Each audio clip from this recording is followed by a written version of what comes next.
asana practice is a tool of yoga. Yoga is a much, much bigger conversation than asana practice.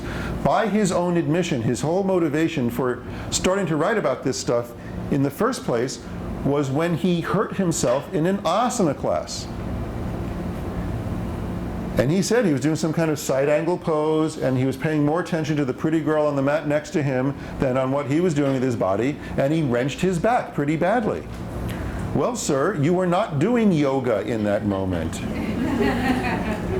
You were in an asana class, but you weren't doing yoga. If you're actually using asana as a tool of yoga, if you're doing yoga, it is much, much less likely that you're going to be hurting yourself, whether you're a man or a woman or young or old or whatever, because yoga practice, if we look at the tradition and what the teachings say about it, has to do with a certain attitude towards our actions, a certain consciousness, a certain introspection, a certain what we call swadhyaya. And when you have this swadhyaya, you're being put in touch automatically with, number one, how you can move beyond your limitations, but also number two, what limitations you need to respect and not try to push past. And this is where swadhyaya becomes the intermediate phrase in the tapas swadhyaya ishvara pranidhana definition of yoga practice, where tapas is talking about the things that we can change, and ishvara pranidhana is talking about the things that we must surrender to, and swadhyaya is talking about, well, the wisdom to know the difference. So this is the great serenity prayer of yoga practice. It's the same exact idea.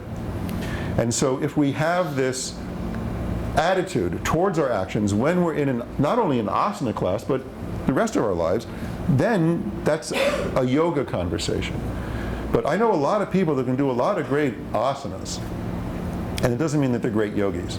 They may not be doing yoga at all.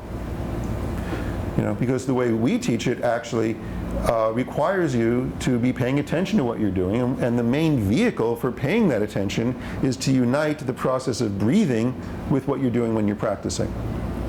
Because what we say is that breath is the teacher of this great principle of yoga, of the tapas swadhyaya ishvara pranidhana.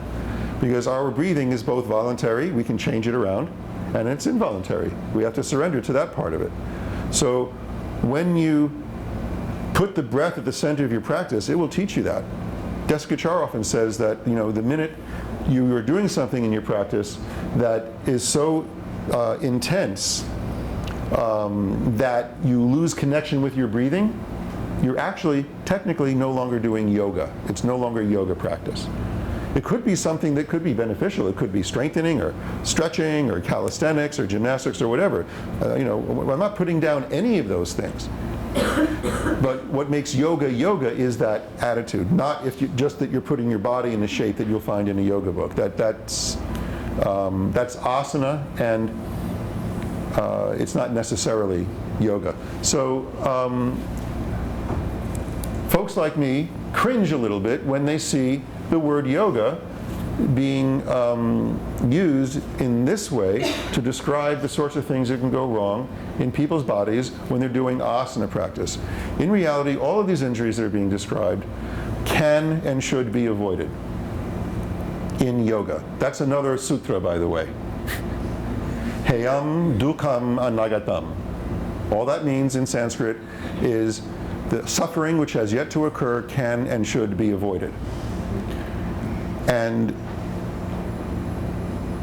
hurting yourself is not the only way to learn about what your limitations are.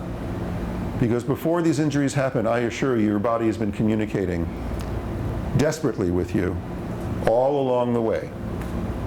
Sure, it'll whisper at first.